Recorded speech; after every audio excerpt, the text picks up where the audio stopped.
మల్దకల్ మండలంలో రైతులకు, ఇతర చిరు వ్యాపారస్తులకు సైబర్ నేరాల గురించి మల్దకల్ ఎస్ఐ మరియు ఏఎస్ఐ వారి సిబ్బంది సైబర్ నేరగాల గురించి జాగ్రత్తలు వివరించారు.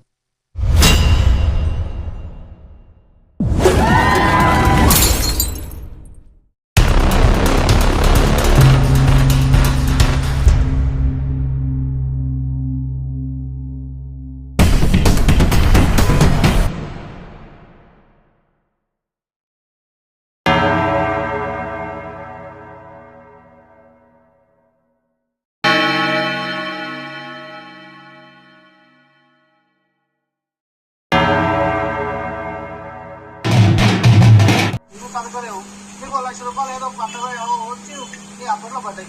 పడిన తర్వాత చూస్తున్నాడు, ఆహా ఈయన రంగన్న అంటే ఈయన సరిగా చదువుతలేడు అంటే ఈయనకి దాంట్లో ఎక్కువ ఉన్నాయి అని వాడు ఏం చేస్తాడు, నీకు మెల్లో ఏటీఎం కార్డు నెంబర్ చెప్పు, లేదంటే నేను ఓటీపీ వచ్చి నాకు చెప్పు, మేము అప్లోడ్ చేస్తున్నాం నీ అకౌంట్లో పడ్డాకంటే పక్కన చెప్తాడు.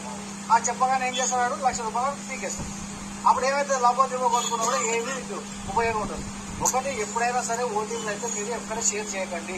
ఓటీపీ కానీ, మీ అకౌంట్ నెంబర్ కానీ, మీ ఆధార్ కార్డ్ నెంబర్ కానీ, లింక్లు ఏమైనా వచ్చినా కూడా, పాన్ కార్డ్ నెంబర్ కానీ ఏది కూడా ఇవ్వకండి, ఎవరు చెప్పొద్దండి, చేయొద్దండి. ఇప్పుడు ఇంకోటి ఏంటంటే చాలా మందికి రుణమాఫీ కాదు, కొంతమందికి రుణమాఫీ నీకు నువ్వే ఉంటావు, నాకు నీ వల్ల ఉంటుంది, ఫోన్ చేస్తా మన దగ్గర నీకు మొత్తం ఉంటుంది డేటా, నీవు ఏ ఊరు ఏం కదా అన్నీ ఉంటుంది, నీకు ఫోన్ చేస్తాడు, ఫలానా తిమ్మప్ప ఇవాళ అది రుణమాఫీ లేదు అంటాడు. అవును సార్ అంటావు, నువ్వు అవసరం ఇది ఎత్తుకుంటావునా, ఏం చేస్తావు, సరే ఇప్పుడు అప్డేట్ చేస్తున్నావు, నీకు 2 రోజులు పడుతుంది, దానికి ఓటీపీ చెప్పండి వాడు ఏం చేస్తావు, నువ్వు పడుతుంది కదా నా అప్డేట్ చేస్తాను నువ్వు చెప్పేస్తావు, మొత్తం